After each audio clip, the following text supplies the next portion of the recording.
Common sense and religion. Now, wouldn't it be great if common sense never failed us and if there was a religion we could all agree upon? Too often, common sense does fail us and we don't agree upon a religious or philosophical idea. The question is, why? When you look at some of the basic ethics that religions of the world embrace, they don't really seem to be rocket science. From my book, Making Sense of the Sacred, I've identified at least 8 things which religions seem to have in common. Number one, follow the golden rule: do unto others as you would have them do unto you. Number two, accept God or a sacred purpose. Number three, do not lie. Number four, do not kill. Number five, do not commit adultery. Number six, do not steal. Number seven, don't be possessive or greedy. And number eight, respect your elders and authorities. From my book, Making Sense of the Sacred, page 3 to 4.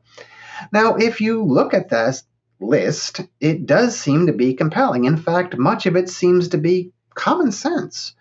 I don't want to be a thief. I don't want to steal because I don't want to be robbed. I don't want to kill because I don't want to be killed. The measure I give to society is the measure which I can expect to get back. So, philosopher Immanuel Kant, amongst others, figured that out. I'm sure you can too. So, if ethics are common sense, why do we fail at them so routinely and so miserably? Every morning, every day, and every evening on this planet, someone is lied to, stolen from, or killed. Injustice is committed by those with power or simply by those who don't care. As easy as ethics seem to be, we are excellent at breaking from their path and doing what we shouldn't do. Why is this? We can fly astronauts to the moon and back. We can fly from continent to continent, defying gravity every day. We have computer programs and games with algorithms so complex, so sophisticated, it's amazing. I am talking to you right now by the technical miracle of the internet. How is it that morally we can be so dumb and indeed so numb, while technically we can be so smart? The very skill to fly a plane, build a spaceship, or build a computer is by no means a guarantee that this same person will be moral. So why are ethics so hard? I've done a prior video about this, and I can paste a link, but it's an important topic to think about again. And I can see at least 9 reasons why being moral and having good common sense to be moral can be hard. So let's count them down. Number 1, human nature. We are made up so that we can be both cooperative and selfish. For the most part, we're cooperative, but the temptation to be selfish is always there. To look out for ourselves, to value ourselves above the others, is a constant battle we have to fight inside. Most of us average in the middle between great altruism and horrible selfishness. Number 2, physical or biological reasons. Let's be generous and say that Mother Nature puts us together properly 99.99% of the time, let's guess. But even at those remarkable odds, 1 in 10,000 persons comes out differently.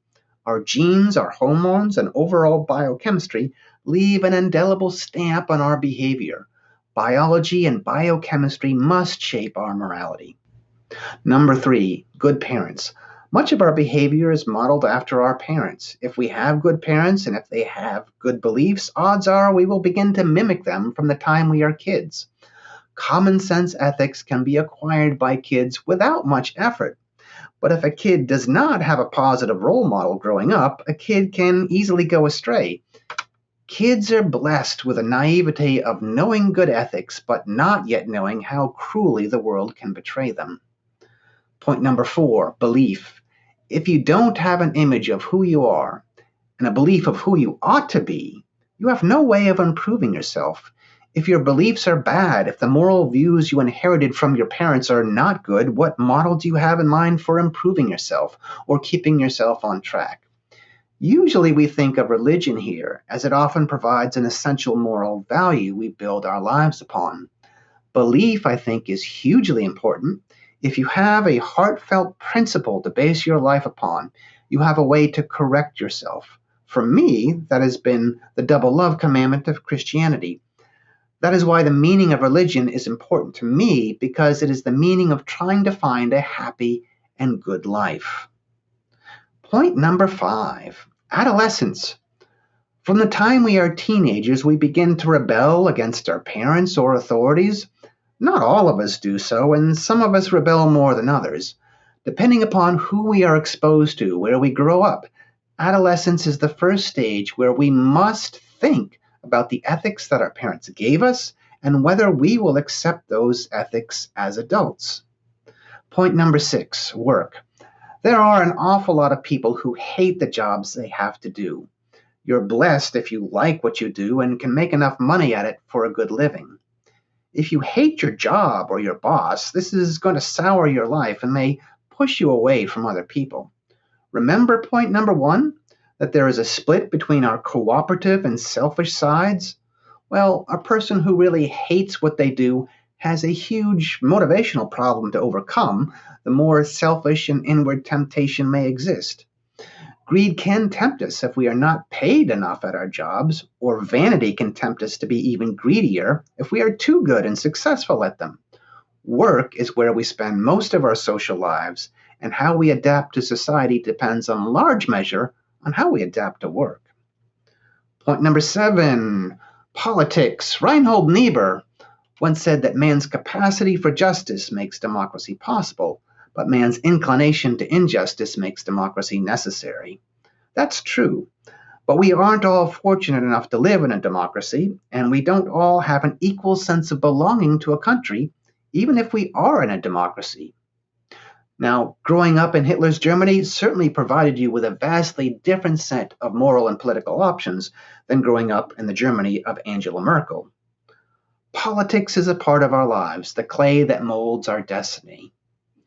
Point number 8, life. There are a lot of us who are luckier than others.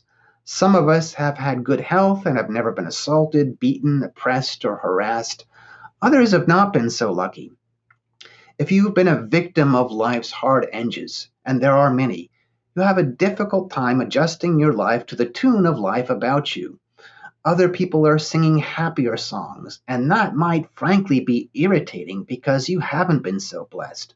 Without a doubt, the lots we draw from life in large part mold who we are and how we behave. Number 9, metaphysics. Beyond the physical world, I wonder if there is a supernatural world, a world of angels and demons. The great fiction writer C.S. Lewis once wrote that there are 2 errors to be made regarding demons. One is to have too much interest in them. The other is to disregard them entirely.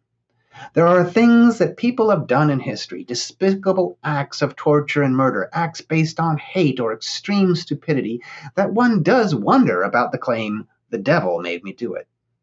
Now, I don't argue that we should invest too much in the idea, but like C.S. Lewis, I can't seem to ignore it either. So there's your 9 reasons. There are probably more, or you could restate or rethink some of the reasons that I offered, or give your own. One thing about human nature is that it is certainly mixed. Whether there are angels and demons or not, it is a curious thing that sometimes we have the capacity to behave like either. What do you think? Leave your ideas in the comments. Thanks for watching. Please like and subscribe, and look forward to the next video.